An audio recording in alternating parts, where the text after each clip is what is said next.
you were solo on the insider trading today. Where's Dregs and LeBron? They're just mailing it in? Dregs was on a little mini vacation, as I was there for a couple of weeks. And for poor Pierre, he put a lot of time and effort into this edition of insider trading and had some technological difficulties from the Chateau LeBrun up in the west end of Muskoka, south end of Parry Sound. So he was a technical no-show today. Okay. So I had to shoulder a load, and I'm pretty tired, I got to tell you. Yeah. Well, it was insightful. I mean, you were talking about, the players and the PA call where there was more than just the players' reps that were on the call, which I guess is significant in nature. And, the NBA story has been very, very open and honest. I mean, there are players going public saying, I don't know if I want to be there. I don't know if I want to do this. Hasn't really leaked into the NHL community, but that doesn't mean it's not happening behind the scenes. That's correct. And it's really, it's a bit of a mug's game to try and think, what percentage of players is it? There's no question there's a vocal group of players that have concerns. There's a whole bunch of levels. It's, there are some players that they don't want to come back. They don't. They don't want to play. Whether it's whatever the terms and conditions of Phase 3 and Phase 4 are going to be, they don't like, or they just are risk averse and think, you know what, I don't like the way this is all playing out over the course of the summer and with next year, and I'm just as happy to come back next year. And then there are others who say, well, what about what's going to be the lockdown, and how long are we going to be without our families, and at what point can the families come back in, and do we get to play golf somewhere? Do we have an outdoor patio to have a drink or lunch or whatever on our downtime? And a lot of these questions can't be answered just yet. So, I think the PA is being very respectful of those players that have concerns. And as I said, it's not an insignificant number of players that either don't want to play or have many questions that have yet to be answered. But it's, I don't think it's by any means the majority either. And I think the reality is, and I don't have the exact numbers, but I think somewhere along the range of maybe, if there's no conclusion to the 19-20 season, it may ultimately cost the players at least 7% of their income, going forward here. And they're already going to get absolutely tattooed. And this is another concern. What's the CBA going to look like? There's talk of, okay, we'll do a flat rate, a cap on escrow for the next 2 years, but it's not really a cap. It's really just taking them, let's say it's 20%.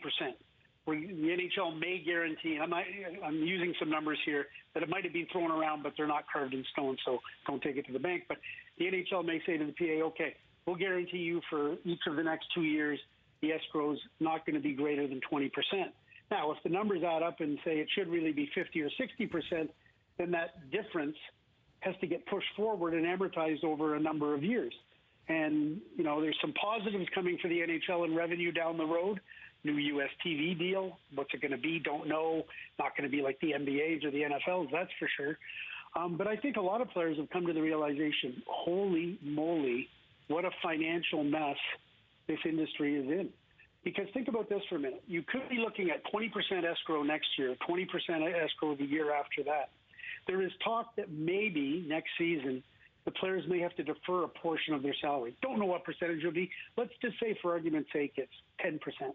That 10% of your salary has to be deferred to help the owners out.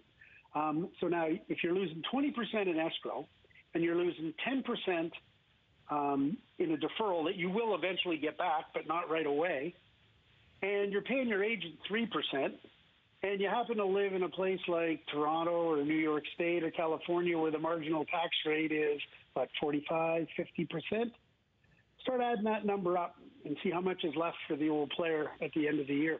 Right.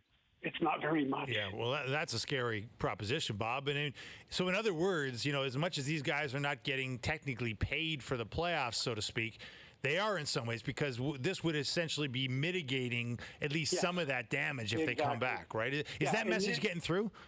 I think most of them understand that, and I think that's why, if I had to guess, and it's just a guess because we haven't done a survey of the the PA membership.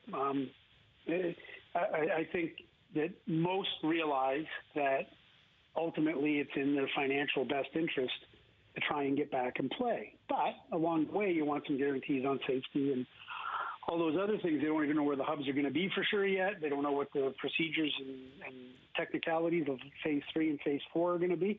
And then there is that whole broader economic picture of the CBA. I would go so far as to say that right now, what's going on between the NHL and the NHLPA and what's going on in the National Hockey League industry per se is the busiest, most insane, most uncertain, and most difficult time in the history of the league. Much more so than 2004, 2005, when they lost the season because of an inability to get a collective bargaining agreement done. They're trying to do a new collective bargaining agreement now, but they've also got to do Phase 3 and Phase 4. And as you might expect, because of the issue and the medical part of it and the fears and all that, there's enormous things they don't have control over. And trying to, grind through all this, and they've got to do it by the end of the month. Think about that for a minute. They got to get all the details of Phase 3 and Phase 4 and a new collective bargaining agreement, at least a memo of understanding, done by the end of this month if they're going to check in for camp on the 10th. Now, if they're not quite ready at the end of the month and the boat has to string out or whatever to the first week of July, then everything can get pushed back a little bit. They do have a little bit of runway to play with. But this is unprecedented in every respect for the NHL and the NHLPA, and I can't even imagine how difficult it is for leadership groups on both sides to try and put this thing to bed. With Bob McKenzie, your TSN Hockey Insider, let's say they do find a way to get that done, and we get there and they end up playing. We were discussing, a pressure list earlier this afternoon with the Leafs in mind, but I brought up the idea that Sheldon Keefe would be included in my top 5 because he's had 4 months to prepare. He's going to have a 3-week training camp.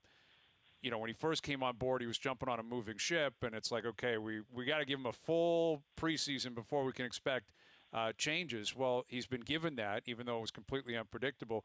But I wouldn't just factor in Sheldon. I think all 30 coaches, I would expect if I'm management, if I'm ownership, I expect creativity. I expect something different. I expect you to be uber prepared, more so than ever before for a playoff round.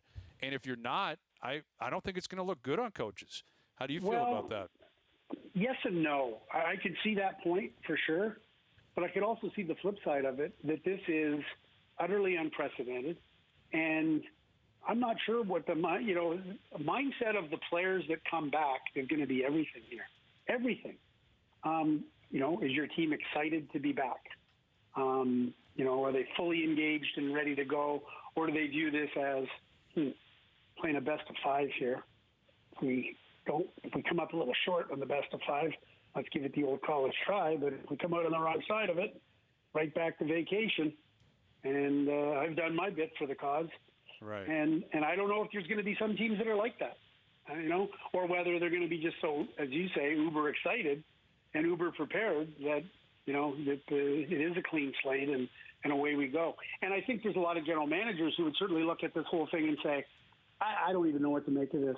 If we're successful, if we're unsuccessful, do you really want to read into something that in our lifetime we've never seen, and hopefully in our lifetime we'll never see again, that this is the asterisk of all asterisk seasons? Well, that's a great point. That's a great point, Bob. You think about a best of 5 series is something we haven't seen in a while in this league anyways. And then to have a best of 5 to start, an unprecedented tournament after this unprecedented absence. I mean, what does it mean? Like, it is an asterisk, and can you really judge a team by it? Yeah, and that's where if I was a general manager, if I lost, I might pull out the old rationalization hat and say, well, that's been an interesting year. Let's get the hell out of here. We'll start next year. Everything's going to be better when we're back in January. I got lots of time to work on this, that, or whatever. Or you could look at it and say, I don't care about how much of a break we had or whatever. We were disappointing we weren't up to par in the regular season, and we didn't show any difference. So that's going to give me some guidance in terms of what I need to do in the off season. Apropos of nothing, I'll be curious to see the Leafs, by all accounts, and I haven't done a league-wide survey, they seem to have more people in on phase 2 than virtually anybody else. Yeah. I think the Leafs have 4 groups of 6 players. They got 24 guys at the Ford Performance Center every day working away, and I believe they've got another couple that are in quarantine that just came in from Europe or whatever. And so, does that count for anything? I don't know, but maybe we'll find out. Well, yeah, and the other two would be Matthews and Anderson down in Arizona. We had Zach Hyman on earlier, and Zach brought up the quarantine issue as still maybe a part of their mentality for staying down there, so that if they come up, they got to stay at home for 14 days. Yeah, absolutely, and that's what everybody's waiting for. Like Trudeau said the other day, hey, it's up to the local municipalities and provinces to come up with their own thing pending, the NHL proposal they'll plan to them. And so everybody thinks the quarantine is going to be amended, but is it going to be amended in phase 2, or are they going to wait till phase 3, which is training camp, or are they going to wait till phase 4 for the hubs and that sort of thing? So there is a lot of uncertainty on that front. I should point out, and Pierre LeBrun reported this earlier today, Freddie is no longer in Arizona. He's been in California for the past week or 10 days. I'm not sure exactly how long, but he's been training and doing some stuff in California. So he's not part of the Arizona group. And right now, I mean, Arizona is red hot for COVID. The doctor that saved Craig Cunningham's life, Dr. Calby, the heart surgeon.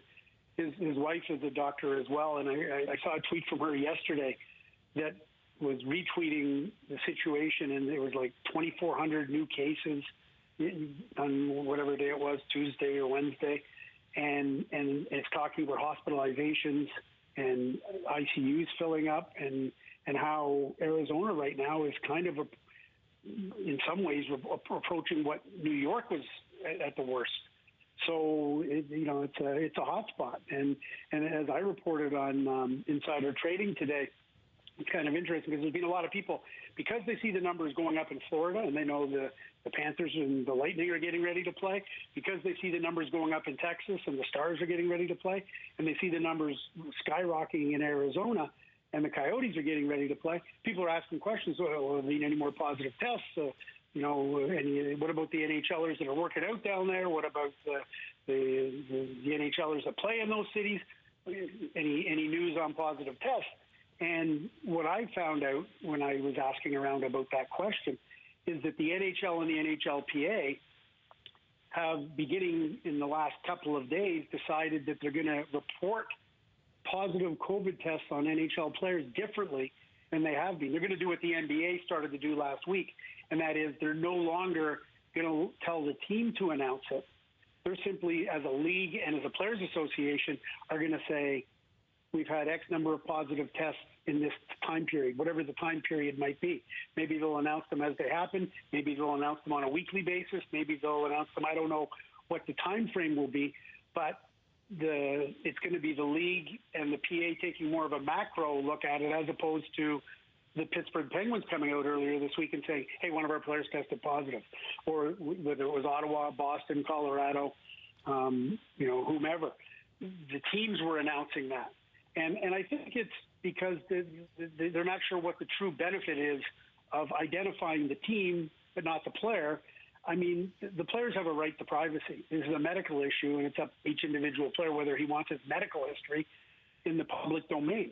And it's a tough line, but it's one I think a lot of people respect, even though they are, superstar athletes who everybody wants to know, how's this guy doing, how's that guy doing. But in any case, from here on in, you're not going to get that it was a Boston Bruin or a Pittsburgh Penguin or a Colorado Avalanche or an Ottawa Senator that tested positive. You're simply going to get, it's certainly in phase 2 anyways, you're going to get an announcement from the NHL and the NHLPA saying X number of guys tested positive over this period of time. Well, I guess we're in phase 2. We'll see when the rest all comes together. Hopefully sooner rather than later. I mean, we're before you know it, it's going to be July, and then it's go time. So we'll see. Yeah, this next this from now to the end of the month is going to be absolute insanity in terms of the amount of work, the amount of detail, and the back and forth, and the number of people that have to sign off on things. And I believe. and again, this can be amended at any time, but if there's a CBA memorandum of understanding involved in this, the entire NHLPA membership has to vote on that.